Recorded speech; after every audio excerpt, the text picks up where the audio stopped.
Holly Pearson again from Cascade Lavender. It's a beautiful evening, and I just wanted to follow up with a video I did recently where we made lavender lemonade using a variety of lavender called Avis Hill, which is an angustifolia, or commonly known as a French English lavender. I just wanted to show you the difference between French lavender and English lavender, or lavandins and angustifolias. People quite often ask, what kind of lavender do I have in my garden and can I use it for cooking? So in general, any angustifolia or English lavender you can use for cooking. We have our favorites. We like French Fields and Royal Velvet, and that variety Avis Hill that I use for the lemonade is really dark. And Buena Vista is another favorite of ours. And so we like to use those because we like the taste. But I encourage you to get out there and try some different varieties. You can use French lavender or lavandins in cooking. Generally they have too much camphor to be pleasing to the taste, with the exception of Provence and Super. Those two are two varieties that are used quite commonly in cooking, and they have wonderful flavor.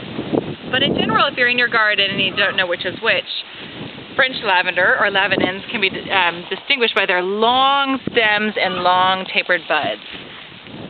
French lavender's stems are about 12 to 16 inches in stem length, much longer than your English lavender, which is approximately, over here I have some, this is Royal Velvet, and it's about, in general, English lavenders are about 8 to 12 inches in stem length. They look a little bit bushier when you're looking at them in your garden. Most of their buds are closer together on their stems. This is an exception. This is Buena Vista. There's a lot of spacing on that stem. The whorls are how the buds spin around the stem, and there's a lot of spacing here with this Buena Vista plant. This is an angustifolia. It's an English lavender, but it's wonderful in the kitchen. Also, the other exception is this variety here. This is Elizabeth. It is an angustifolia, and it does taper a bit at the top, but that is an English lavender. The stem length would be shorter, though, than some of our French lavenders. So I hope that helps. I think you can see in this, with these two plants next to each other, this one is called Phenomenal. It is a lavandin, or a French lavender. They've got these long stems. And this one on this side is an English lavender. Shorter stems, more compact buds at the top.